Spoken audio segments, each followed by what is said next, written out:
95C کے مستحق ہونے کا اب یہ عدالت کرے گی کہ یہ آیا اس کا یہ الزام درست ہے اس نے یہ حوالہ دیا ہے یا اس نے اس کو حوالے کو بطور ایک گستاخی کے استعمال کیا، یہ سارا کچھ جو ہے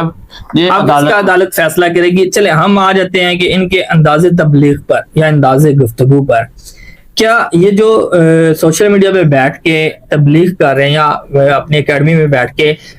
تبلیغ کر رہے ہیں، تو کیا یہ جو انداز تبلیغ ہے ان کا وہ شریعت کے مطابق درست ہے؟ دیکھیں میں نے پہلے بھی آپ کے سامنے قرآن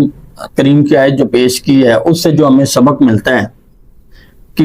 آپ نے اگر دعوت دینی ہے، دین کی طرف بلانا ہے تو کس طریقے سے بلانا ہے۔ آیا آپ ان کو ٹارگٹ کر کے بلائیں گے، ان کو شرم